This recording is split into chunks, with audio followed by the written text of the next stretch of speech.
পরীদের জাদুকরি উড়ন্ত লিপস্টিক। বাহ, ওখানে কি চলছে? এটা কি? হিনা, কোথায় যাচ্ছে? বৃষ্টি হচ্ছে, তাড়াতাড়ি লাঠি বেঁধে এখান থেকে চলে যাও। মা, 1 মিনিট অপেক্ষা করো, দেখো ওখানে কিছু একটা আছে। হিনা যখন সেই চকচকে জিনিসটা তুলে নেয় এবং তার দিকে তাকায়, তখন তার চোখ বড় বড় হয়ে যায়। তুমি কি আমাকে বলবে তুমি কি খুঁজে পেয়েছো? তোমার হাতে কি আছে? সোনার মুদ্রা আছে? এটা সোনার মুদ্রা না মা, কিন্তু এর চেয়েও অনেক বেশি। আমি এতদিন ধরে তোমাকে একটা লিপস্টিক আনতে বলছি, কিন্তু তুমি এটা আমার জন্য পাওনি। কিন্তু তাতে কিচ্ছু আসে যায় না। ঈশ্বর আমার কথা শুনেছেন এবং তিনি আমাকে এই লিপস্টিক দিয়েছেন। দেখো, এটা কত সুন্দর। বন্ধুরা, তোমরা যারা যারা তোমাদের মাকে ভালোবাসো তারা অবশ্যই চ্যানেলটিকে সাবস্ক্রাইব করো। তুমি কি পাগল হয়ে গেছো? আমাদের বাড়িতে খাবারের অভাব, আর তুমি লিপস্টিক নিয়ে চিন্তিত? চলো এটা নিয়ে যাই। আজ আমি এটা বাজারে বিক্রি করে রেশন আনবো। মনে হচ্ছে এটা কোনো রাজার আমলের লিপস্টিক। বাজারে এর জন্য আমি ভালো টাকা পাবো। তুমি এটা কি বলো মা? এতদিন তুমি কিনে দাওনি, আর আজ কিনা তুমি এটা বিক্রি করার কথা ভাবছো? আমি এটা হতে দেব না। আমি এটা আমার কাছে রাখবো। হ্যাঁ, ঠিক আছে ঠিক আছে, এটা তোমার কাছে রাখো। এখন তাড়াতাড়ি এটা রেখে কাঠ সংগ্রহ করো, না হলে আজ আমাদের ক্ষুধার্ত ঘুমাতে হবে। এরপরে হিনা আর তার মা মিলে কাঠ সংগ্রহ করে বাজারে বিক্রি করে এবং যা টাকা পায় তা দিয়ে তারা কিছু রেশন কিনে বাড়ি আনে। এটাই ছিল তাদের নিত্যদিনের কাজ। হিনার যখন 2 বছর বয়স, তখন তার বাবা এই পৃথিবী ছেড়ে চলে যান। তারপর থেকে আজ পর্যন্ত হিনার মা কাঠ বিক্রি করে তাকে বড় করছেন। হিনার বাড়িতে একজন বৃদ্ধা দিদিমা ছিলেন, যিনি সবসময় তাকে রূপকথার গল্প বলতেন। হিনা, আমি তোমার দাদির ওষুধ আনতে বাজারে যাচ্ছি। ততক্ষণে তুমি তোমার ঘরে সব কাজ শেষ করে ফেলো। আর হ্যাঁ, বৃষ্টি হচ্ছে, বৃষ্টির আগে এই কাঠের গুঁড়িগুলো শুকিয়ে ঘরে রাখো। ঠিক আছে মা। মা, বাজার থেকে ফিরে আসার জন্য আমার জন্য নতুন জুতা কিনে এনে দিও। আমার জুতা ছিঁড়ে গেছে। হ্যাঁ হ্যাঁ, যেন আমি একটা টাকার গাছ লাগিয়েছি, যেখানে থেকে আমি প্রতিদিন টাকা তুলে তোমার দাদির নাতনির চাহিদা পূরণ করতে পারি। আমি অনেক কষ্টে খাবারের জন্য টাকা জোগাড় করি, তার উপর আমার এই বৃদ্ধা মহিলার বোঝাও বহন করছি। আর আজকাল তোমারও রাগও বাড়ছে। আমি খুব পরিশ্রম করি। এখন তোমার ইচ্ছা পূরণের জন্য কি আমার মরে যাওয়া উচিত? মা, আমি কিচ্ছু চাই না।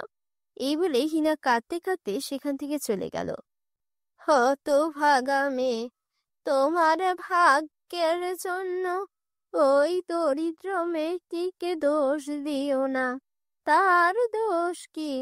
সে আমার রাজকন্যা। এটা নাও, এটা আমার পুরনো নূপুর। যাও, এটা বিক্রি করে হিনার জন্য জুতা নিয়ে এসো। মা, তুমি এই নূপুর তোমার কাছে রেখেছিলে, কিন্তু যখন আমি চিকিৎসার জন্য তোমার কাছে নূপুর চাচ্ছিলাম, তুমি বলেছিলে যে তোমার নূপুর হারিয়ে গেছে। আমি এটা আমার নাতনির জন্য রেখেছিলাম। এখন যাও, আর হ্যাঁ, আসার সময় আমার নাতনির জন্য জিলিপিও নিয়ে এসো। হিনা জিলিপি খুব পছন্দ করে। ঠিক আছে, তাহলে এখন তুমি যাও। তাকে নিয়ে তোমারে খুব বেশি ভাববার দরকার নেই। আমার নাতনি একজন রাজকন্যা, এবং রাজকন্যার কখনো কোনো কিছুর অভাব হয় না। এই বৃদ্ধ মহিলার সাথে কথা বলা অর্থহীন। হিনের মা রাগ করে বাজারে যায়। এদিকে হিনাও গিয়ে কাঁদতে কাঁদতে পাহাড়ে বসে থাকে। ঈশ্বর, আমার ভাগ্যে কেন এটা লেখা আছে? আমি কেন সব সময় সবকিছুর জন্য আকুল থাকি? ছোটবেলা থেকে আজ পর্যন্ত সবাই আমাকে ঠাট্টা করেছে, আমার দারিদ্র্য নিয়ে মজা করেছে।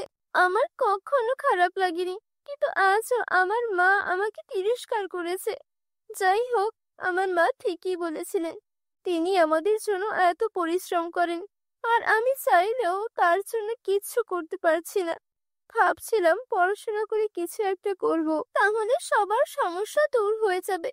কিন্তু আমার কাছে নোটবুক, বই কেনার টাকা নেই, ইউনিফর্ম আর জুতা কেনার টাকাও নেই। এমন জীবনের চেয়ে মৃত্যু ভালো। আমি এত গরিব মানুষের জীবনযাপন করতে চাই না। ঈশ্বর, আমি এভাবে বাঁচতে চাই না। এই কথা বলে হিনা পাহাড় থেকে লাফিয়ে পড়ে, কিন্তু কিছুক্ষণের মধ্যেই সে বাতাসে ভাসতে শুরু করে। তার পকেটে থাকা লিপস্টিকটি কি খুব বড় লিপস্টিকে পরিণত হয়েছিল এবং এর বড় ডানা ছিল, এবং হিনা আরামে বসে আকাশ উপভোগ করছিল। বাহ! এর মানে হলো আমার এই লিপস্টিকটি একটি উড়ন্ত জাদুর লিপস্টিক। অনেক ধন্যবাদ জাদুর লিপস্টিক, অনেক ধন্যবাদ। বাতাসে উঠতে অনেক মজা। এখান থেকে পৃথিবী কত সুন্দর দেখাচ্ছে। অনেক মজা, খুব মজা হচ্ছে। আমি খুব মজা করছি। হিনা বাতাসে অনেক উপভোগ করছিল।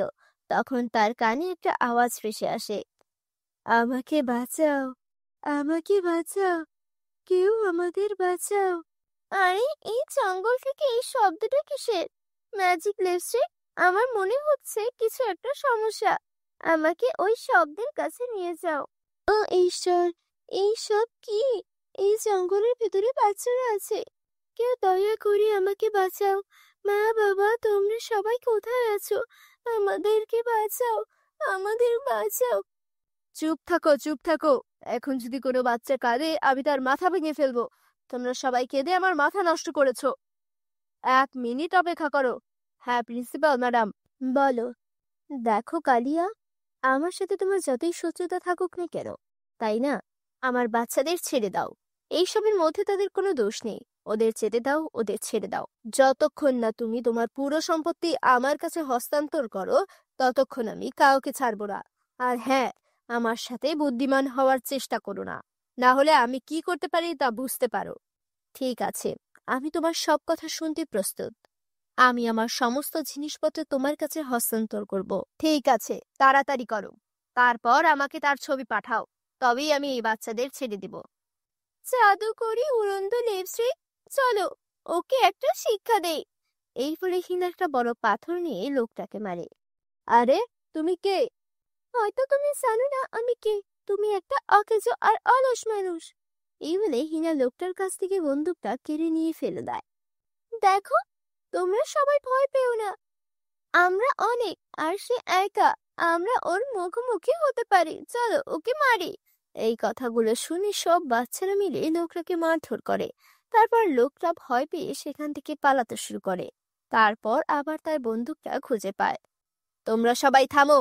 তোমরা কি ভেবেছিলে যে একটা সাধারণ মেয়ে তোমাদের বাঁচাবে? না, এখন এই মেয়ের কারণে তোমাদের সবাইকে মেরে ফেলা হবে। কিন্তু সবার আগে আমি তোমাকে মেরে ফেলবো। তুমি এখানে এসে আমার পুরো খেলা নষ্ট করে দিয়েছো। ওই লোকটা হিনাকে মারতে শুরু করার সাথে সাথেই একটা পরী সেখানে এসে ওই লোকটাকে মেরে ফেলে। হিনা, ভয় পেও না। আমি অন্য জগতের তারাপরি। আমি প্রথমে তোমার কাছ থেকে অন্য জগতে আমার জাদুকরি উড়ন্ত লিপস্টিকটা কেড়ে নিতে এখানে এসেছিলাম। কিন্তু তোমার সাহস দেখে আমি খুব খুশি। মনে হচ্ছে তুমি এই জাদুকরি উড়ন্ত লিপস্টিকের আসল মালিক। হিনা, যাও, আজ থেকে এই জাদুকরি উড়ন্ত লিপস্টিক তোমার। তুমি এই সব বাচ্চাদের এখনই তার স্কুলে নিয়ে যাও। যাও। এই বলে পরি সেখান থেকে অদৃশ্য হয়ে গেল। ও জাদুকরি লিপস্টিক, আমাদের সকল বাচ্চাদের স্কুলে নিয়ে যাও। বাচ্চারা, তোমরা সবাই ভালো আছো তো? হ্যাঁ ম্যাডাম, আমরা সবাই ভালো আছি। আরে, এই মেয়েটির কারণে এটা সম্ভব হয়েছে। হিনার কারণে। যদি হিনা সময় মতো না আসতো, তাহলে আমাদের সকলের কি হতে জানি না ম্যাডাম। হিনা মা, তুমি যা করেছো আমাদের কখনোই সেই উপকার শোধ করতে পারবো না। সত্যি তুমি একজন সাহসী মেয়ে, এবং আমি তোমাকে প্রতিশ্রুতি দিচ্ছি যে আমাদের স্কুল সারা জীবন তোমার পড়াশোনার সমস্ত খরচ বহন করবে। এইভাবে প্রিন্সিপাল ম্যাডাম তাকে তার স্কুলে বিনামূল্যে পড়াশোনা করার প্রতিশ্রুতি দেন এবং তাকে অনেক পুরস্কারও দেন। তো বন্ধুরা, আমাদের এই জাদুকরি গল্পটি তোমাদের কেমন লাগলো মন্তব্য করে আমাকে বলো। যদি গল্পটি তোমাদের ভালো লেগে থাকে তাহলে ভিডিওটিতে লাইক করতে ভুলো না এবং চ্যানেলটি সাবস্ক্রাইব করে দাও বন্ধুরা। জাদুকরি লেহেঙ্গার পরীর জাদু। ছোট্ট একটি গ্রামে বিথি তার সৎ মায়ের সাথে বাস করত। তিথি একদিন ঘুমের মধ্যে স্বপ্নে দেখে সে একটা রূপকথার জগতে চলে গেছে। আরে বাহ, কত সুন্দর একটা জায়গা এটা। এখানে তো সবকিছুই জাদুকরি। ওয়াও, গাছটা কত সুন্দর লাগছে। হ্যাঁ বিথি, এটা একটা জাদুকরি গাছ, আর তুমি এখন সেই জগতে আছো। কি? জাদুকরি জগৎ? আমি সত্যি সত্যি জাদুকরি জগতে এসেছি। সঙ্গীতা একটু সামনে এগিয়ে যায় আর দেখতে পায় এক অসাধারণ সুন্দর লেহেঙ্গার গাছ। আরে বাহ, এটা তো জাদুকরি লেহেঙ্গার গাছ। আমার তো পরার মতো কাপড়ও নেই। এখনই এই গাছ থেকে সুন্দর কিছু লেহেঙ্গা তুলে নিই। আরে এটা কি? এটা ছিঁড়ছে না কেন? নিচে নেমে আয়। আরে এটা তো আরো উপরে উঠে গেল। বন্ধুরা, তোমরা যারা যারা গল্পটি দেখছো, তোমাদের নাম কমেন্ট করে আমাদেরকে জানিয়ে দিও, কারণ তোমাদের নাম দিয়ে তৈরি হবে আমাদের পরবর্তী কার্টুন ভিডিও। ঠিক তখনই বিথির কানে তার সৎ মায়ের গলা ভেসে আসে। আরে ও রানী, আজও ঘুমাতেই থাকবি নাকি? উঠে ঘরের কাজকর্ম করবি না? সব সময় কুম্ভকর্ণের মতো ঘুমায়। বিথি তখন মনে মনে বলতে থাকে, কি সুন্দর স্বপ্ন ছিল। ইস, যদি আমি এই জাদুকরি লেহেঙ্গাগুলো নিজের হাতে ছুঁতে পারতাম। উঠবি না নাকি? এভাবেই পাগলের মতো হাসতে থাকবি? গতকালের মার খেয়েও ভুলে গেছিস নাকি? না মা, যাচ্ছি এখনই। এই বলে বিথি নিজের কাছে লেগে যায়। ঠিক তখনই তার সৎ বোন অনন্যা ঘুম থেকে ওঠে। আরে 10টা বেজে গেছে, আজ আমাকে শপিং এ যেতে হবে। তাড়াতাড়ি গোসল করে আসি। তারপর অনন্যা একটা ড্রেস নিয়ে বিথিকে বলে, শোন কাজের মেয়ে, আমার এই ড্রেসটা ভালো করে আয়রন করে দে। আমি গোসল করতে যাচ্ছি। ভালো করে আয়রন করবি, না হলে মাকে বলে আবার তোকে মার খাওয়াবো। এই বলে অনন্যা গোসল করতে চলে যায়। বিথি তাড়াতাড়ি অনন্যার ড্রেস আয়রন করে দেয়। বন্ধুরা, তোমরা যারা যারা গল্পটি দেখছো, তোমাদের নাম কমেন্ট করে জানিয়ে দিও, কারণ তোমাদের নাম দিয়ে তৈরি হবে আমাদের পরবর্তী কার্টুন ভিডিও। আরে বাহ, অনন্যা এই ড্রেসটা কত সুন্দর। এই ড্রেসটা পরে একেবারে পরীদের মতো লাগবে অনন্যাকে। ইস, আমি যদি এমন একটা সুন্দর ড্রেস পরতে পারতাম। তখনই সেখানে অনন্যা এসে হাজির হয়। তোর কানে কিছু ঢুকছে না? কবে থেকে তোর কাছে এই ড্রেসটা চাইছি। আরে হ্যাঁ অনন্যা, এই নাও তোমার ড্রেস। আরে তুই এটা কি করেছিস? তুই আমার সবচেয়ে প্রিয় ড্রেসটা পরিয়ে দিয়েছিস। আমি তোকে ছাড়বো না। মা, ও মা, মা দেখো এই বিধি কি করেছে। আরে কি হয়েছে? আবার কি করলো এই অভাগিনী? মা দেখো না, ও আমার সবচেয়ে দামি ড্রেসটা পরিয়ে দিয়েছে। কি রে অভাগী, আমার মেয়ের ড্রেসটা পুড়িয়ে দিয়েছিস কেন? মা, আমার কিছুই জানা নেই। আমি শুধু আয়রন করছিলাম, আমি ড্রেসটা পরাইনি মা। একে তো ভুল করিস, তারপর আবার মিথ্যে বলিস। দেখছি তোর জিভ অনেক বেশি চলছে। দাঁড়া, তোকে এক্ষুনি দেখাচ্ছি। এই বলে সৎ মা দামিনী বিথিকে খুব মারতে থাকে। মা, ও এমনিতেই ঠিক হবে না। যদি ওকে এখনই না তাড়ানো হয়, ভবিষ্যতে আরো বিপদ করবে। ওকে বাড়ি থেকে বের করে দাও। তুই একদম ঠিক বলেছিস, এই মেয়ে কোনো কাজই আসে না, শুধু খেয়ে খেয়ে যাচ্ছে। চল বের হ আমার বাড়ি থেকে। মা, মা, দয়া করে আমাকে মাফ করে দিন। এই পৃথিবীতে আপনাদের ছাড়া আমার আর কেউ নেই। আমি কোথায় যাব? মা, আপনি যা বলবেন আমি তাই করব। আমাকে বের করে দিবেন না প্লিজ। মা, ওর কথায় বিশ্বাস করো না, না হলে আবারও এই ভুল করবে।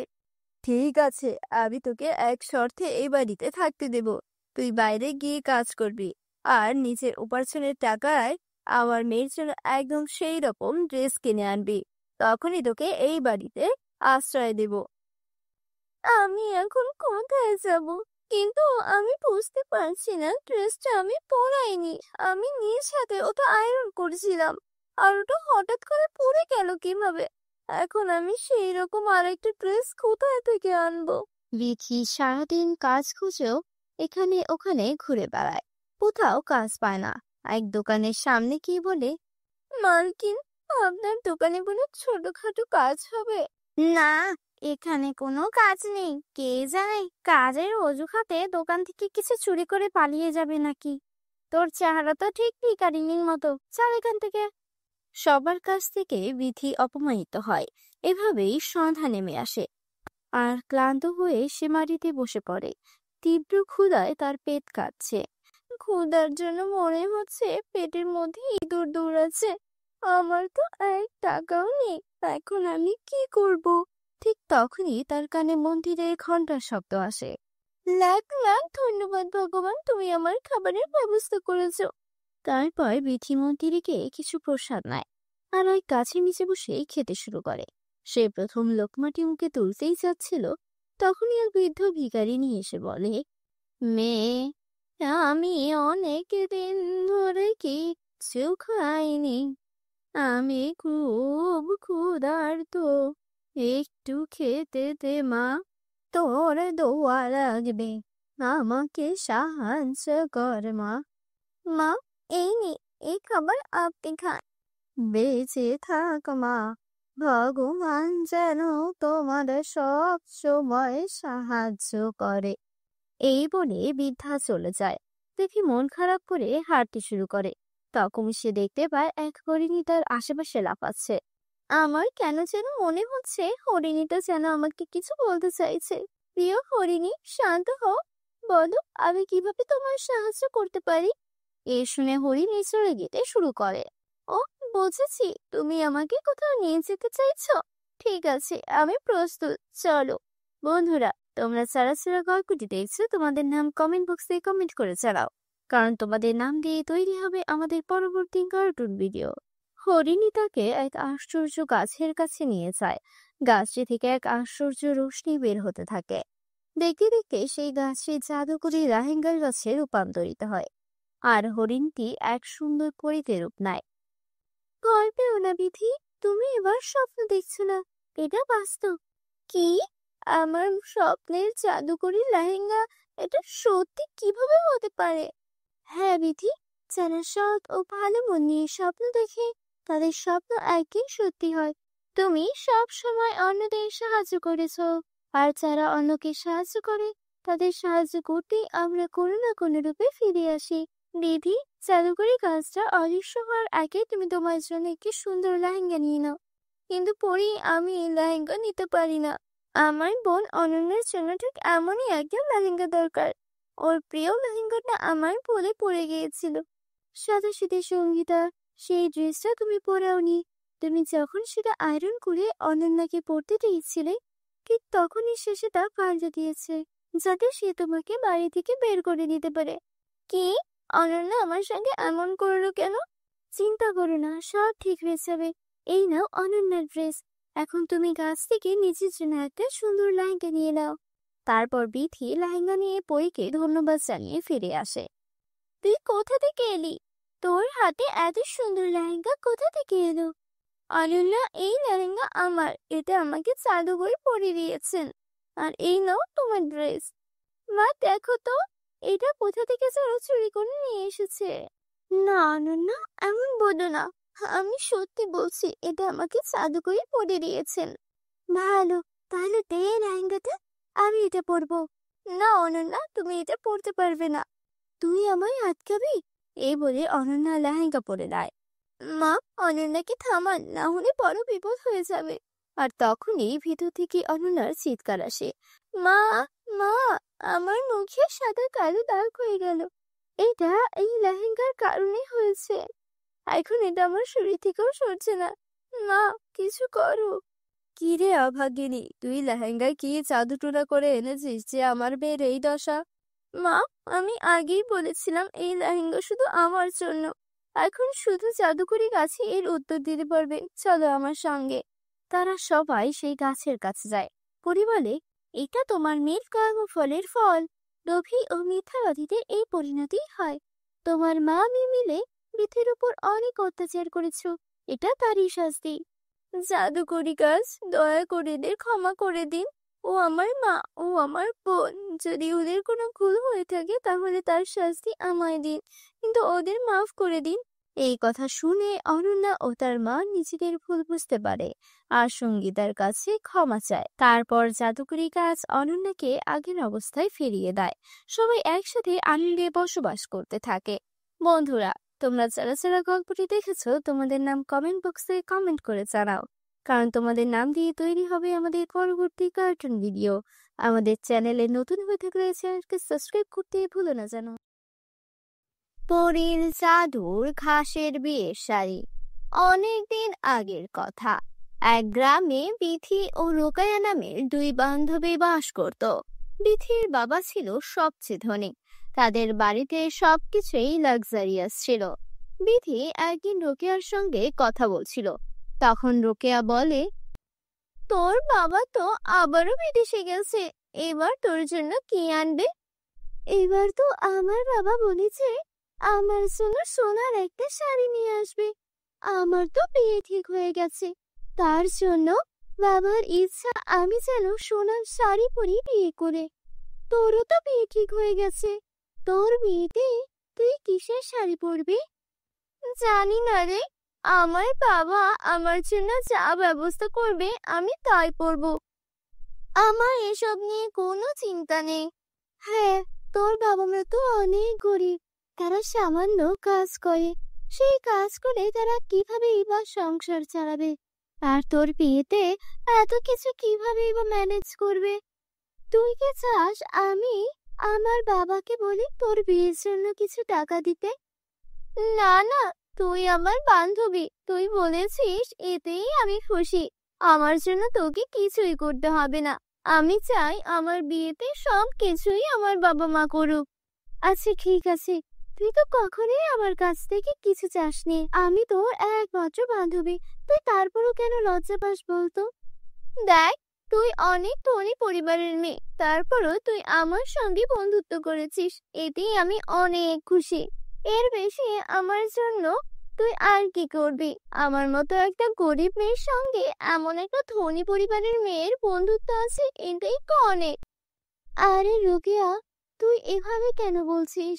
তোর মনে আছে আগের বার যখন আমি নদীতে পড়ে গিয়েছিলাম, তুই তোর প্রাণের পরোয়া না করে আমাকে বাঁচিয়েছিলি? সেই থেকেই তো আমরা ভালো বন্ধু। তুই আমার প্রাণ বাঁচিয়েছিলি, তোর কাছে যে আমি চিরঋণী। আরে ওটা তো আমার দায়িত্ব ছিল, বন্ধু হয়ে বন্ধুর জন্য এতটুকু করব না? এটা কি হতে পারে? বন্ধুরা, তোমরা যারা যারা গল্পটি দেখছো তোমাদের নাম কমেন্টে লিখে জানাও। আমরা নেক্সট গল্প তোমাদের নাম দিয়ে বানাবো। দেখতে দেখতে বিয়ের সময় চলে এলো। বিথির জন্য সোনার শাড়ি, সোনার গহনা, সোনার জুতা, সবকিছুই সোনার ছিল। এমনকি রিসেপশনের সবকিছু সোনা দিয়ে মোড়ানো ছিল। বিথি সবকিছু পরে ওকে একদম সোনার কোনো রাজকন্যা মনে হচ্ছিল। বিয়ের সবকিছু অনেক জাঁকজমকপূর্ণ ছিল। এই সব কিছু দেখে রোকেয়ার চোখে পানি চলে এলো। বিথির জীবনে কত আনন্দ! ও এত দামি দামি শাড়ি, দামি গহনা আর কত লাক্সারিয়াস লাইফ লিড করে। আর আমি জানিও না যে আমার বিয়েতে আমার বাবা মা আমার জন্য একটা শাড়ির ব্যবস্থা করতে পারবেন কিনা। আমি আমার বন্ধু বান্ধবদেরও আমার বিয়েতে দাওয়াত পর্যন্ত দিতে পারবো কিনা সেটাও জানি না। বিথির বিয়ের পর ও বিদায় নিল। এদিকে রোকেয়ার বিয়ের জন্য ওর বাবা মা ব্যবস্থা করছিল। রোকেয়া মা, এদিকে একটু আয় তো দেখি। হ্যাঁ মা, বলো। তোর জন্য তোর বাবা যে পাত্র দেখেছে আর তোকে পছন্দ হয়েছে, আর আমাদেরও তাকে পছন্দ হয়েছে। ছেলেটা একটা কৃষক, এতে তোর আপত্তি নেই তো? তোর বান্ধবীর বিয়ে তো কত ধনী ব্যবসায়ীর সঙ্গে হয়েছে, কিন্তু আমরা তো গরিব, তোকে তো চাইলেও কোনো ধনী ছেলের সঙ্গে বিয়ে দিতে পারবো না রে। তাই এই কৃষক ছেলেটার সঙ্গেই তোর বিয়ের ব্যবস্থা করেছি মা। এটা নিয়ে তোর মনে কোনো কষ্ট নেই তো? আমার বাবা একজন কৃষক, আমার মা সামান্য গৃহিণী। আমার বিয়ে কি আর ধনী পরিবারে হবে? এইসব নিয়ে আমার কোনো রাগ নেই মা। আমার ভবিষ্যৎ আমার ছেলে যা আছে তাই হবে। আমার বিয়ের জন্য আমি কি শাড়ি পরবো মা, সেটা কি ঠিক করেছো? হ্যাঁ, সেটা নিয়েই চিন্তা করছি রে। আমাদের কাছে তো একদমই টাকা পয়সা নেই, তাই ভাবছিলাম দেখি কোনো পুরনো কাপড় চোপড় যদি কারো কাছ থেকে পাই, সেখান থেকে একটা বিয়ের শাড়ি নিয়ে আসবো। মা, আমার বিয়ের দিন আমাকে পুরনো বিয়ের শাড়ি পরতে হবে? এর চেয়ে কষ্টের আর কি আছে? আমরা এত গরিব কেন মা? আমাদের এই কষ্ট কবে শেষ হবে? তোর যখন এতই খারাপ লাগে তোর বান্ধবীর কাছ থেকে কিছু টাকা তো নিতে পারিস, সেটা দিয়েই না হয় তোকে শাড়ি কিনে দিলাম। মা, ও আমার বান্ধবী হতে পারে, কিন্তু আমারও একটা আত্মসম্মান আছে। নিজের বিয়ের শাড়িটাও যদি বান্ধবীর টাকা নিয়ে কিনতে হয়, তাহলে আমার লজ্জায় মরে যাওয়া উচিত। আমি গরিব হতে পারি, কিন্তু আমার আত্মসম্মান অনেক বেশি। তুমি এসব বুঝবে না। এসব বলে মন খারাপ করে কান্না করতে করতে রোকেয়া নদীর দিকে চলে যায়।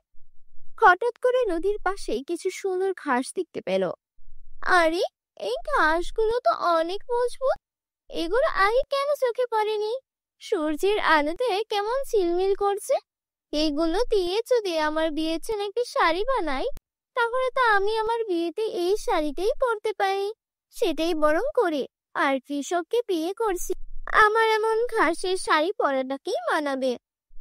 তারপর রোকেয়া সেখান থেকে ঘাসগুলো কাটতে শুরু করে। বেশ লম্বা লম্বা আর মজবুত ঘাস হওয়ায় সেগুলো দিয়ে রোকেয়া শাড়ি বানাতে শুরু করে। কি পাগলামি করছিস রোকেয়া? বিয়েতে কেউ ঘাসের শাড়ি পরে? পুরোনো শাড়ি পরার চেয়ে ঘাসের শাড়ি পরা অনেক ভালো। আমি তো আমার বিয়েতে ঘাসের শাড়ি পরবো। তোমাদের এইসব নিয়ে চিন্তা করতে হবে না। আমার কাজ আমাকে করতে দাও।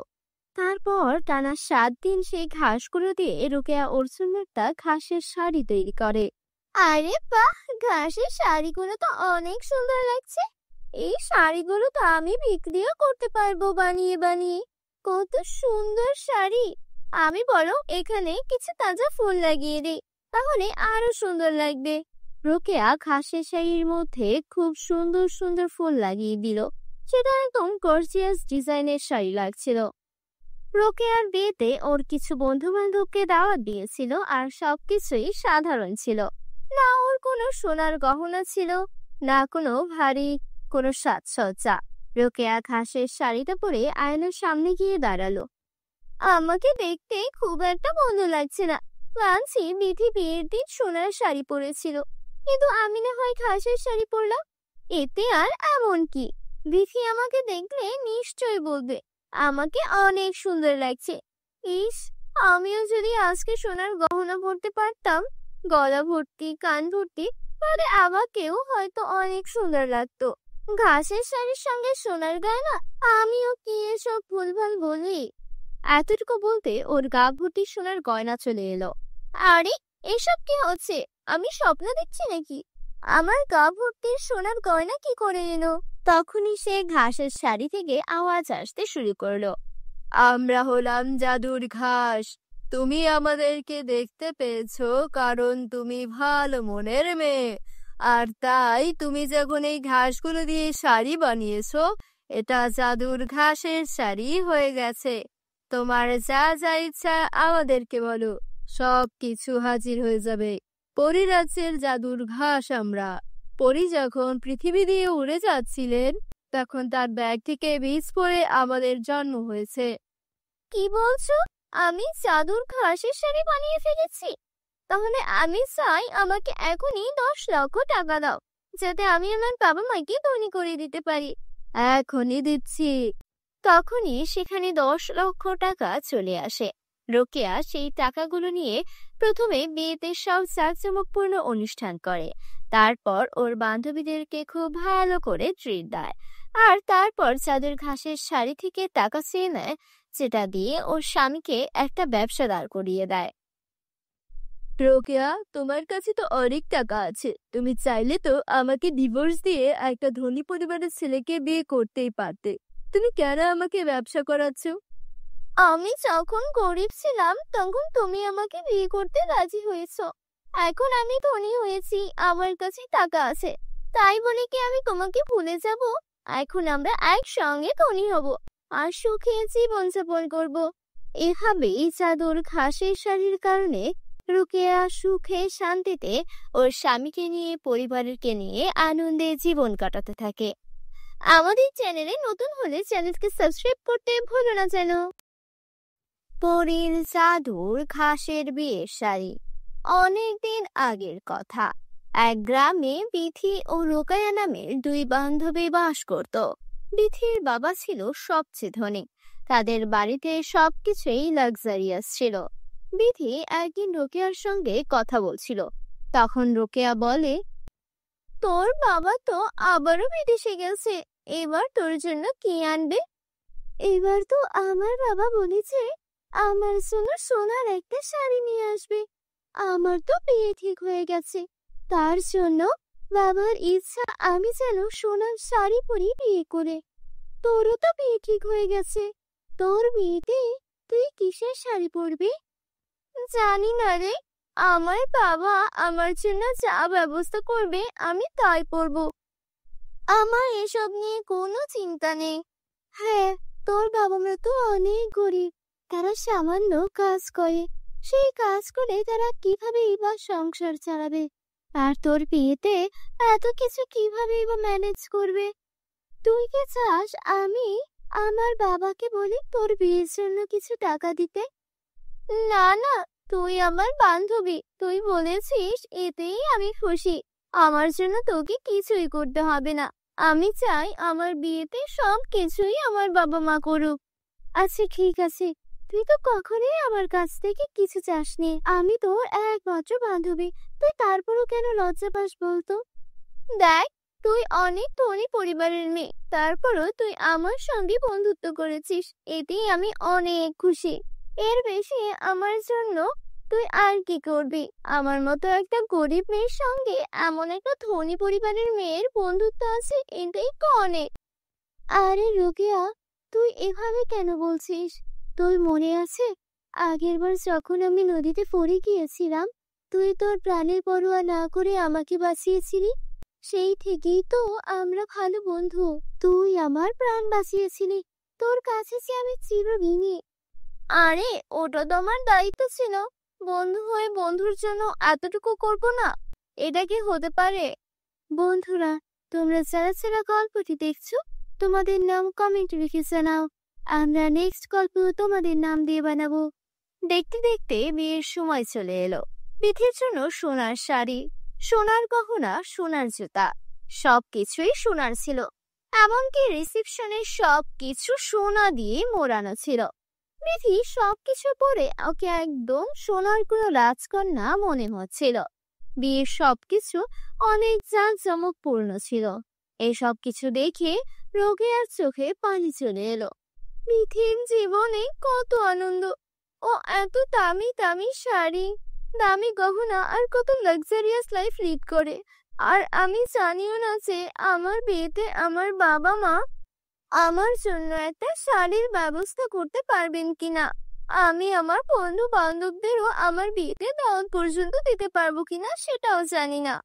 বিথির বিয়ের পর ও বিদায় নিল। এদিকে রোকেয়ার বিয়ের জন্য ওর বাবা মা ব্যবস্থা করছিল। রোকেয়া মা, এদিকে একটু আয় তো দেখি।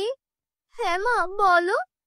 তোর জন্য তোর বাবা যে পাত্র দেখেছে আর তোকে পছন্দ হয়েছে, আর আমাদেরও তাকে পছন্দ হয়েছে। ছেলেটা একটা কৃষক, এতে তোর আপত্তি নেই তো? তোর বান্ধবীর বিয়ে তো কত ধনী ব্যবসায়ীর সঙ্গে হয়েছে, কিন্তু আমরা তো গরিব, তোকে তো চাইলেও কোনো ধনী ছেলের সঙ্গে বিয়ে দিতে পারবো না রে। তাই এই কৃষক ছেলেটার সঙ্গেই তোর বিয়ের ব্যবস্থা করেছি মা। এটা নিয়ে তোর মনে কোনো কষ্ট নেই তো? আমার বাবা একজন কৃষক, আমার মা সামান্য গৃহিণী, আমার বিয়ে কি আর ধনী পরিবারে হবে? এইসব নিয়ে আমার কোনো রাগ নেই মা। আমার ভবিষ্যৎ আমার ছেলে যা আছে তাই হবে। আমার বিয়ের জন্য আমি কি শাড়ি পরবো মা, সেটা কি ঠিক করেছো? হ্যাঁ, সেটা নিয়েই চিন্তা করছি রে।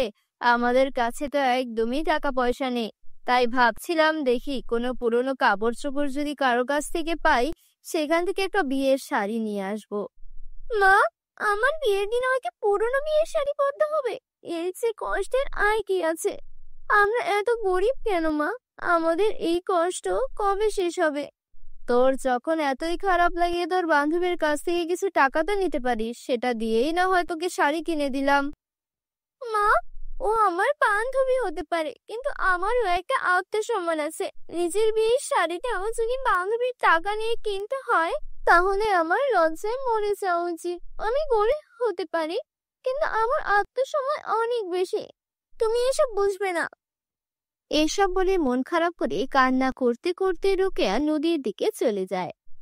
হঠাৎ করে নদীর পাশে কিছু সুন্দর ঘাস দেখতে পেল। আরে, এই ঘাসগুলো তো অনেক মজবুত। এগুলো আগে কেন চোখে পড়েনি? সূর্যের আলোতে কেমন ঝিলমিল করছে। এগুলো দিয়ে যদি আমার বিয়ের জন্য একটি শাড়ি বানাই, তাহলে তো আমি আমার বিয়েতে এই শাড়িটাই পরতে পারি। সেটাই বরং করে। আর কৃষককে বিয়ে করছি, আমার এমন ঘাসের শাড়ি পরাটাকেই মানাবে। তারপর রোকেয়া সেখান থেকে ঘাসগুলো কাটতে শুরু করে। বেশ লম্বা লম্বা আর মজবুত ঘাস হওয়ায় সেগুলো দিয়ে রোকেয়া শাড়ি বানাতে শুরু করে। কি পাগলামি করছিস রোকেয়া? বিয়েতে কেউ ঘাসের শাড়ি পরে? পুরোনো শাড়ি পরার চেয়ে ঘাসের শাড়ি পরা অনেক ভালো। আমি তো আমার বিয়েতে ঘাসের শাড়ি পরবো। তোমাদের এসব নিয়ে চিন্তা করতে হবে না। আমার কাজ আমাকে করতে দাও। তারপর টানা 7 দিন সেই ঘাসগুলো দিয়ে রোকেয়া ওর জন্য একটা ঘাসের শাড়ি তৈরি করে। আরে বাহ, ঘাসের শাড়িগুলো তো অনেক সুন্দর লাগছে। এই শাড়িগুলো তো আমি বিক্রিও করতে পারবো বানিয়ে বানিয়ে। কত সুন্দর শাড়ি! আমি বরং এখানে কিছু তাজা ফুল লাগিয়ে দিই, তাহলে আরো সুন্দর লাগবে। রোকেয়া ঘাসের শাড়ির মধ্যে খুব সুন্দর সুন্দর ফুল লাগিয়ে দিল। সেটা একদম গর্জিয়াস ডিজাইনের শাড়ি লাগছিল। রোকেয়ার বিয়েতে ওর কিছু বন্ধু বান্ধবকে দাওয়াত দিয়েছিল, আর সবকিছুই সাধারণ ছিল। না ওর কোনো সোনার গহনা ছিল, না কোনো ভারী কোনো সাজসজ্জা। রোকেয়া ঘাসের শাড়িটা পরে আয়নার সামনে গিয়ে দাঁড়ালো। আমাকে দেখতে খুব একটা ভালো লাগছে না। ভাবছি বিধি বিয়ের দিন সোনার শাড়ি পরেছিল, কিন্তু আমি না হয় ঘাসের শাড়ি পরলাম। এতে আর এমন কি? বিধি আমাকে দেখলে নিশ্চয়ই বলবে আমাকে অনেক সুন্দর লাগছে। ইস, আমিও যদি আজকে সোনার গহনা পরতে পারতাম, গলা ভর্তি কান ভর্তি, তাহলে আমাকেও হয়তো অনেক সুন্দর লাগতো। ঘাসের শাড়ির সঙ্গে সোনার গয়না, আমিও কি এসব ভুলভাল বলি? এতটুকু বলতে ওর গা ভর্তি সোনার গয়না চলে এলো। আরে, এসব কি হচ্ছে? আমি স্বপ্ন দেখছি নাকি? আমার গা ভর্তি সোনার গয়না কি করে এলো? তখনই সে ঘাসের শাড়ি থেকে আওয়াজ আসতে শুরু করলো। আমরা হলাম জাদুর ঘাস। তুমি আমাদেরকে দেখতে পেয়েছো কারণ তুমি ভালো মনের মেয়ে। আর তাই তুমি যখন এই ঘাসগুলো দিয়ে শাড়ি বানিয়েছো, এটা জাদুর ঘাসের শাড়ি হয়ে গেছে। তোমার যা যা ইচ্ছা আমাদেরকে বলো, সব কিছু হাজির হয়ে যাবে। পরিরাজ্যের জাদুর ঘাস আমরা। পরি যখন পৃথিবী দিয়ে উড়ে যাচ্ছিলেন, তখন তার ব্যাগ থেকে বীজ পড়ে আমাদের জন্ম হয়েছে। কি বলছো? আমি জাদুর ঘাসের শাড়ি বানিয়ে ফেলেছি?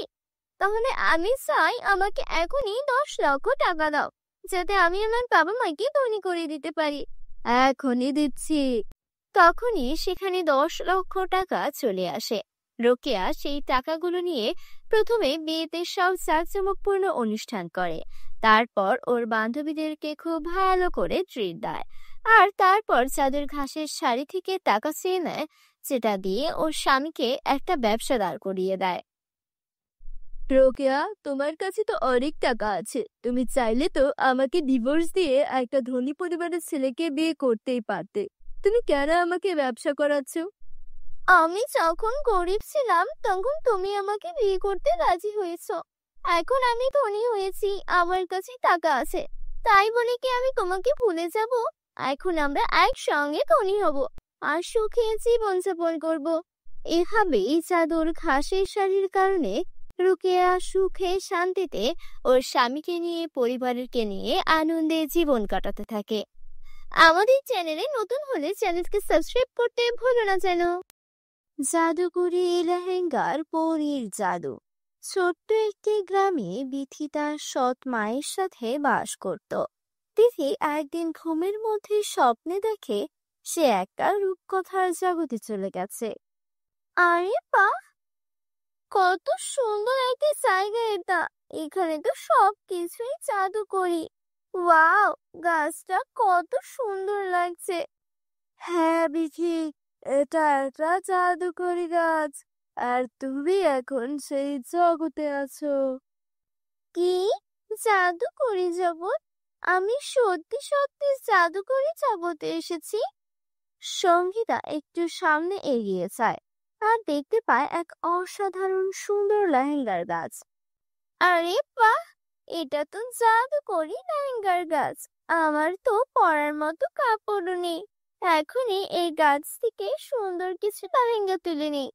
আরে এটা কি, এটা ছিঁড়ছে না কেন? নিচে নেমে আয়। আরে এটা তো আরো উপরে উঠে গেল।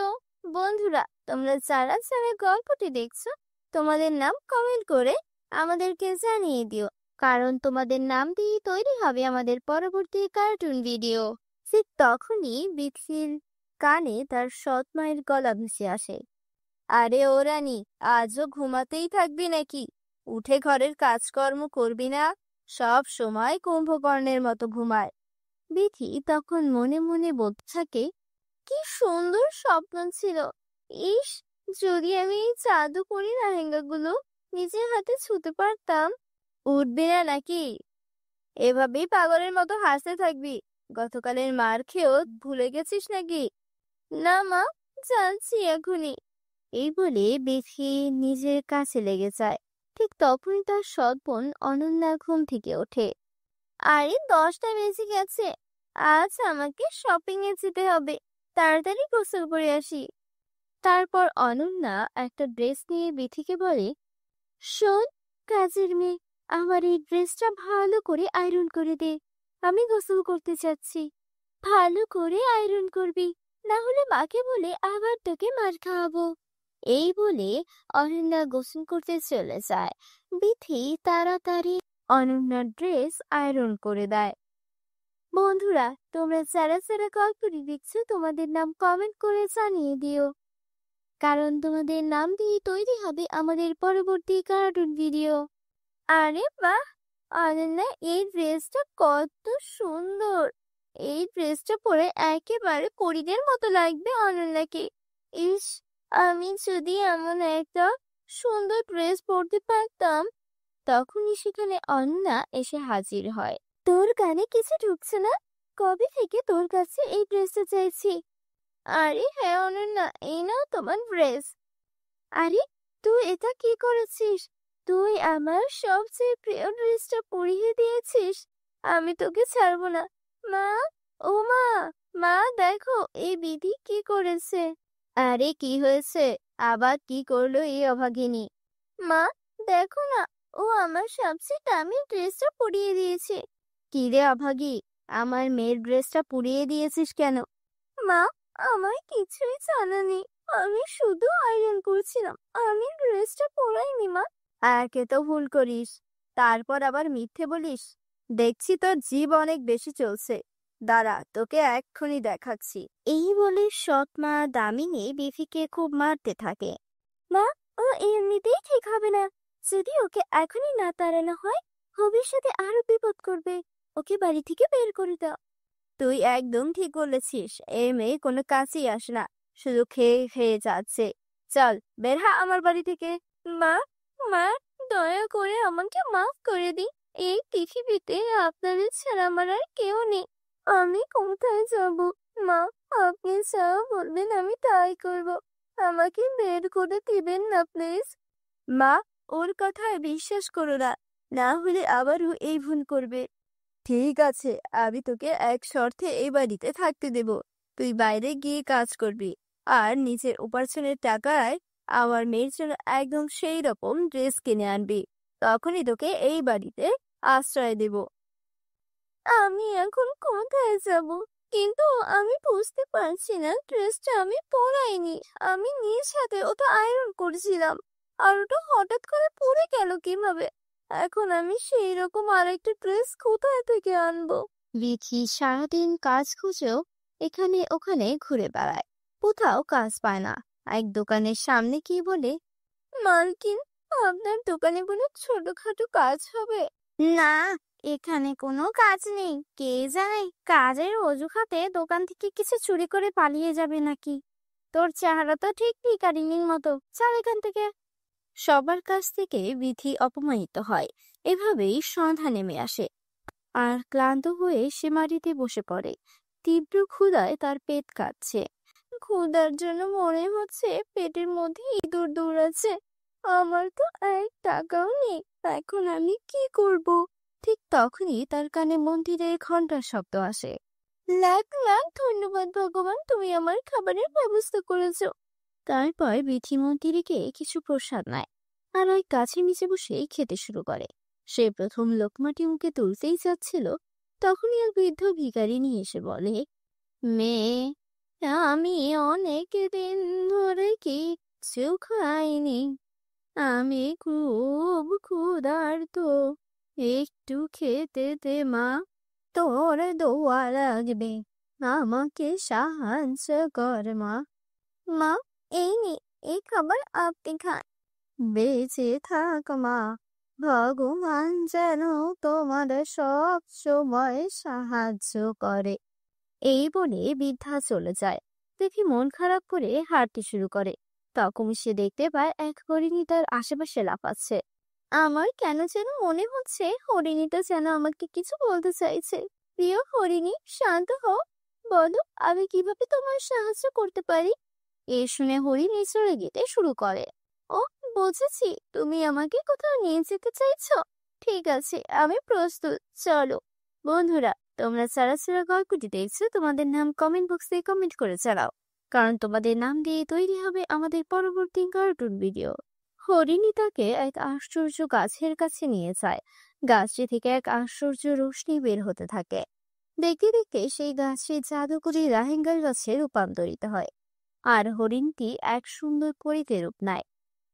গল্পেও না বিধি, তুমি এবার স্বপ্ন দেখছো না, এটা বাস্তব। কি? আমার স্বপ্নের জাদুকরি লেহেঙ্গা, এটা সত্যি কিভাবে হতে পারে? হ্যাঁ বিধি, যারা সৎ ও ভালো মন নিয়ে স্বপ্ন দেখে তাদের স্বপ্ন একই সত্যি হয়। তুমি সব সময় অন্যদের সাহায্য করেছো, আর যারা অন্যকে সাহায্য করে তাদের সাহায্য করতেই আমরা কোনো না কোনো রূপে ফিরে আসি। বিধি, জাদুকরি কাজটা অদৃশ্য হওয়ার আগে তুমি তোমার জন্য একটি সুন্দর লেহেঙ্গা নিয়ে নাও। কিন্তু পরি, আমি এই লেহেঙ্গা নিতে পারি না। আমার বোন অনন্যার জন্য ঠিক এমনই একটা লেহেঙ্গা দরকার। ওর প্রিয় লেহেঙ্গাটা আমার বলে পড়ে গিয়েছিল। সাদাসিধে সঙ্গীতা, সেই ড্রেসটা তুমি পরাওনি। তুমি যখন সেটা আয়রন করে অনন্যাকে পরতে দিয়েছিলে, ঠিক তখনই সে সেটা পাল্টে দিয়েছে, যাতে সে তোমাকে বাড়ি থেকে বের করে দিতে পারে। কি? অনন্যা আমার সঙ্গে এমন করলো কেন? চিন্তা করো না, সব ঠিক হয়ে যাবে। এই নাও অনন্যার ড্রেস। এখন তুমি গাছ থেকে নিজের জন্য একটা সুন্দর লেহেঙ্গা নিয়ে নাও। তারপর বিথি লেহেঙ্গা নিয়ে পরীকে ধন্যবাদ জানিয়ে ফিরে আসে। তুই কোথা থেকে এলি? তোর হাতে এত সুন্দর লেহেঙ্গা কোথা থেকে এলো? অনন্যা, এই লেহেঙ্গা আমার, এটা আমাকে জাদুকর পরিয়ে দিয়েছেন। আর এই নাও তোমার ড্রেস। মা, দেখো তো, এটা কোথা থেকে যেন চুরি করে নিয়ে এসেছে। না অনন্যা, এমন বলো না, আমি সত্যি বলছি, এটা আমাকে জাদুকরই পরিয়ে দিয়েছেন। ভালো, তাহলে দে এই লেহেঙ্গাটা, আমি এটা পরবো। না অনন্যা, তুমি এটা পরতে পারবে না। তুই আমায় আটকাবি? এই বলে অনন্যা লেহেঙ্গা পরে দেয়। মা, অনন্যাকে থামান, না হলে বড় বিপদ হয়ে যাবে। আর তখনই ভিতর থেকে অনন্যার চিৎকার আসে। মা, মা, আমার মুখে সাদা কালো দাগ হয়ে গেল। এটা এই লেহেঙ্গার কারণে হয়েছে। এখন এটা আমার শরীর থেকেও সরছে না। মা, কিছু করো। কি রে অভাগিনী, তুই লেহেঙ্গায় কি জাদুটোনা করে এনেছিস যে আমার মেয়ের এই দশা? মা, আমি আগেই বলেছিলাম এই লেহেঙ্গা শুধু আমার জন্য। এখন শুধু জাদুকরি গাছে এর উত্তর দিতে পারবে, চলো আমার সঙ্গে। তারা সবাই সেই গাছের কাছে যায়। পরি বলে, এটা তোমার মেয়ের কর্মফলের ফল। লোভী ও মিথ্যাবাদীদের এই পরিণতি হয়। তোমার মা আমি মিলে বৃদ্ধের উপর অনেক অত্যাচার করেছো, এটা তারই শাস্তি। জাদুকরি গাছ, দয়া করে এদের ক্ষমা করে দিন। ও আমার মা, ও আমার বোন। যদি ওদের কোনো ভুল হয়ে থাকে তাহলে তার শাস্তি আমায় দিন, কিন্তু ওদের মাফ করে দিন। এই কথা শুনে অনন্যা ও তার মা নিজেদের ভুল বুঝতে পারে আর সঙ্গীতার কাছে ক্ষমা চায়। তারপর জাদুকরি গাছ অনন্যাকে আগের অবস্থায় ফিরিয়ে দেয়। সবাই একসাথে আনন্দে বসবাস করতে থাকে। বন্ধুরা, তোমরা যারা যারা গল্পটি দেখেছো, তোমাদের নাম কমেন্ট বক্সে কমেন্ট করে জানাও, কারণ তোমাদের নাম দিয়ে তৈরি হবে আমাদের পরবর্তী কার্টুন ভিডিও। আমাদের চ্যানেলে নতুন হয়ে থাকলে চ্যানেলকে সাবস্ক্রাইব করতে ভুলো না যেন। পরীদের জাদুকরি উড়ন্ত লিপস্টিক। বাহ, ওখানে কি চলছে? এটা কি? হিনা, কোথায় যাচ্ছে? বৃষ্টি হচ্ছে, তাড়াতাড়ি লাঠি বেঁধে এখান থেকে চলে যাও। মা, 1 মিনিট অপেক্ষা করো, দেখো ওখানে কিছু একটা আছে। হিনা যখন সেই চকচকে জিনিসটা তুলে নেয় এবং তার দিকে তাকায়, তখন তার চোখ বড় বড় হয়ে যায়। তুমি কি আমাকে বলবে তুমি কি খুঁজে পেয়েছো? তোমার হাতে কি আছে? সোনার মুদ্রা আছে? এটা সোনার মুদ্রা না মা, কিন্তু এর চেয়েও অনেক বেশি। আমি এতদিন ধরে তোমাকে একটা লিপস্টিক আনতে বলছি, কিন্তু তুমি এটা আমার জন্য পাওনি। কিন্তু তাতে কিচ্ছু আসে যায় না। ঈশ্বর আমার কথা শুনেছেন এবং তিনি আমাকে এই লিপস্টিক দিয়েছেন। দেখো, এটা কত সুন্দর। বন্ধুরা, তোমরা যারা যারা তোমাদের মাকে ভালোবাসো তারা অবশ্যই চ্যানেলটিকে সাবস্ক্রাইব করো। তুমি কি পাগল হয়ে গেছো? আমাদের বাড়িতে খাবারের অভাব, আর তুমি লিপস্টিক নিয়ে চিন্তিত? চলো এটা নিয়ে যাই। আজ আমি এটা বাজারে বিক্রি করে রেশন আনবো। মনে হচ্ছে এটা কোনো রাজার আমলের লিপস্টিক। বাজারে এর জন্য আমি ভালো টাকা পাবো। তুমি এটা কি বলো মা? এতদিন তুমি কিনে দাওনি, আর আজ কিনা তুমি এটা বিক্রি করার কথা ভাবছো? আমি এটা হতে দেব না। আমি এটা আমার কাছে রাখবো। হ্যাঁ, ঠিক আছে ঠিক আছে, এটা তোমার কাছে রাখো। এখন তাড়াতাড়ি এটা রেখে কাঠ সংগ্রহ করো, না হলে আজ আমাদের ক্ষুধার্ত ঘুমাতে হবে। এরপরে হিনা আর তার মা মিলে কাঠ সংগ্রহ করে বাজারে বিক্রি করে এবং যা টাকা পায় তা দিয়ে কিছু রেশন কিনে বাড়ি আনে। এটাই ছিল তাদের নিত্যদিনের কাজ। হিনার যখন 2 বছর বয়স, তখন তার বাবা এই পৃথিবী ছেড়ে চলে যান। তারপর থেকে আজ পর্যন্ত হিনার মা কাঠ বিক্রি করে তাকে বড় করছেন। হিনার বাড়িতে একজন বৃদ্ধা দিদিমা ছিলেন, যিনি সবসময় তাকে রূপকথার গল্প বলতেন। হিনা, আমি তোমার দাদির ওষুধ আনতে বাজারে যাচ্ছি। ততক্ষণে তুমি তোমার ঘরে সব কাজ শেষ করে ফেলো। আর হ্যাঁ, বৃষ্টি হচ্ছে, বৃষ্টির আগে এই কাঠের গুঁড়িগুলো শুকিয়ে ঘরে রাখো। ঠিক আছে মা। মা, বাজার থেকে ফিরে আসার জন্য আমার জন্য নতুন জুতা কিনে এনে দিও। আমার জুতা ছিঁড়ে গেছে। হ্যাঁ হ্যাঁ, যেন আমি একটা টাকার গাছ লাগিয়েছি, যেখানে থেকে আমি প্রতিদিন টাকা তুলে তোমার দাদির নাতনির চাহিদা পূরণ করতে পারি। আমি অনেক কষ্টে খাবারের জন্য টাকা জোগাড় করি, তার উপর আমার এই বৃদ্ধা মহিলার বোঝাও বহন করছি। আর আজকাল তোমারও রাগও বাড়ছে। আমি খুব পরিশ্রম করি। এখন তোমার ইচ্ছা পূরণের জন্য কি আমার মরে যাওয়া উচিত? মা, আমি কিচ্ছু চাই না। এই বলে হিনা কাঁদতে কাঁদতে সেখান থেকে চলে গেল।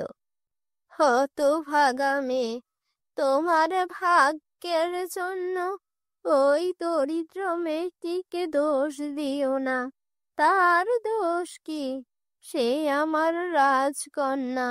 এটা নাও, এটা আমার পুরনো নূপুর। যাও, এটা বিক্রি করে হিনার জন্য জুতা নিয়ে এসো। মা, তুমি এই নূপুর তোমার কাছে রেখেছিলে, কিন্তু যখন আমি চিকিৎসার জন্য তোমার কাছে নূপুর চাচ্ছিলাম, তুমি বলেছিলে যে তোমার নূপুর হারিয়ে গেছে। আমি এটা আমার নাতনির জন্য রেখেছিলাম। এখন যাও, আর হ্যাঁ, আসার সময় আমার নাতনির জন্য জিলিপিও নিয়ে এসো। হিনা জিলিপি খুব পছন্দ করে। ঠিক আছে, তাহলে এখন তুমি যাও। তাকে নিয়ে তোমারে খুব বেশি ভাববার দরকার নেই। আমার নাতনি একজন রাজকন্যা, এবং রাজকন্যার কখনো কোনো কিছুর অভাব হয় না। এই বৃদ্ধ মহিলার সাথে কথা বলা অর্থহীন। হিনের মা রাগ করে বাজারে যায়। এদিকে হিনাও গিয়ে কাঁদতে কাঁদতে পাহাড়ে বসে থাকে। ঈশ্বর, আমার ভাগ্যে কেন এটা লেখা আছে? আমি কেন সব সময় সবকিছুর জন্য আকুল থাকি? ছোটবেলা থেকে আজ পর্যন্ত সবাই আমাকে ঠাট্টা করেছে, আমার দারিদ্র্য নিয়ে মজা করেছে। আমার কখনো খারাপ লাগেনি, কিন্তু আজও আমার মা আমাকে তিরস্কার করেছে। যাই হোক, আমার মা ঠিকই বলেছিলেন। তিনি আমাদের জন্য এত পরিশ্রম করেন, আর আমি চাইলেও তার জন্য কিচ্ছু করতে পারছি না। ভাবছিলাম পড়াশোনা করে কিছু একটা করব, তাহলে সবার সমস্যা দূর হয়ে যাবে। কিন্তু আমার কাছে নোটবুক, বই কেনার টাকা নেই, ইউনিফর্ম আর জুতা কেনার টাকাও নেই। এমন জীবনের চেয়ে মৃত্যু ভালো। আমি এত গরিব মানুষের জীবনযাপন করতে চাই না। ঈশ্বর, আমি এভাবে বাঁচতে চাই না। এই কথা বলে হিনা পাহাড় থেকে লাফিয়ে পড়ে, কিন্তু কিছুক্ষণের মধ্যেই সে বাতাসে ভাসতে শুরু করে। তার পকেটে থাকা লিপস্টিকটি কি খুব বড় লিপস্টিকে পরিণত হয়েছিল এবং এর বড় ডানা ছিল, এবং হিনা আরামে বসে আকাশ উপভোগ করছিল। বাহ! এর মানে হলো আমার এই লিপস্টিকটি একটি উড়ন্ত জাদুর লিপস্টিক। অনেক ধন্যবাদ জাদুর লিপস্টিক, অনেক ধন্যবাদ। বাতাসে উঠতে অনেক মজা। এখান থেকে পৃথিবী কত সুন্দর দেখাচ্ছে। অনেক মজা, খুব মজা হচ্ছে। আমি খুব মজা করছি। হিনা বাতাসে অনেক উপভোগ করছিল। তখন তার কানে একটা আওয়াজ ভেসে আসে, আমাকে বাঁচাও, আমাকে বাঁচাও, কেউ আমাদের বাঁচাও। আরে, এই জঙ্গল থেকে এই শব্দটা কিসের? ম্যাজিক লিপস্টিক, আমার মনে হচ্ছে কিছু একটা সমস্যা। আমাকে ওই শব্দের কাছে নিয়ে যাও। ও ঈশ্বর, এই সব কি? এই জঙ্গলের ভিতরে বাচ্চারা আছে। কেউ দয়া করে আমাকে বাঁচাও। মা, বাবা, তোমরা সবাই কোথায় আছো? আমাদেরকে বাঁচাও, আমাদের বাঁচাও। চুপ থাকো, চুপ থাকো। এখন যদি কোনো বাচ্চা কাঁদে আমি তার মাথা ভেঙে ফেলবো। তোমরা সবাই কেঁদে আমার মাথা নষ্ট করেছো। 1 মিনিট অপেক্ষা করো। হ্যাঁ প্রিন্সিপাল ম্যাডাম, বলো। দেখো কালিয়া, আমার সাথে তোমার যতই শত্রুতা থাকুক না কেন, তাই না, আমার বাচ্চাদের ছেড়ে দাও। এইসবের মধ্যে তাদের কোনো দোষ নেই। ওদের যেতে দাও, ওদের ছেড়ে দাও। যতক্ষণ না তুমি তোমার পুরো সম্পত্তি আমার কাছে হস্তান্তর করো, ততক্ষণ আমি কাউকে ছাড়বো না। আর হ্যাঁ, আমার সাথে বুদ্ধিমান হওয়ার চেষ্টা করো না, না হলে আমি কি করতে পারি তা বুঝতে পারো। ঠিক আছে, আমি তোমার সব কথা শুনতে প্রস্তুত। আমি আমার সমস্ত জিনিসপত্র তোমার কাছে হস্তান্তর করব। ঠিক আছে, তাড়াতাড়ি করো। তারপর আমাকে তার ছবি পাঠাও, তবেই আমি এই বাচ্চাদের ছেড়ে দিব। জাদুকরি উড়ন্ত লিপস্টিক, চলো ওকে একটা শিক্ষা দেই। এই বলে হিনা একটা বড় পাথর নিয়ে লোকটাকে মারে। আরে, তুমি কে? হয়তো তুমি জানো না আমি কে। তুমি একটা অকেজো আর অলস মানুষ। এই বলে হিনা লোকটার কাছ থেকে বন্দুকটা কেড়ে নিয়ে ফেলে দেয়। দেখো, তোমরা সবাই ভয় পেও না। আমরা অনেক, আর সে একা। আমরা ওর মুখোমুখি হতে পারি। চলো ওকে মারি। এই কথাগুলো শুনে সব বাচ্চারা মিলে লোকটাকে মারধর করে। তারপর লোকটা ভয় পেয়ে সেখান থেকে পালাতে শুরু করে। তারপর আবার তার বন্দুকটা খুঁজে পায়। তোমরা সবাই থামো। তোমরা কি ভেবেছিলে যে একটা সাধারণ মেয়ে তোমাদের বাঁচাবে? না, এখন এই মেয়ের কারণে তোমাদের সবাইকে মেরে ফেলা হবে। কিন্তু সবার আগে আমি তোমাকে মেরে ফেলবো। তুমি এখানে এসে আমার পুরো খেলা নষ্ট করে দিয়েছো। ওই লোকটা হিনাকে মারতে শুরু করার সাথে সাথেই একটা পরী সেখানে এসে ওই লোকটাকে মেরে ফেলে। হিনা, ভয় পেও না। আমি অন্য জগতের তারাপরি।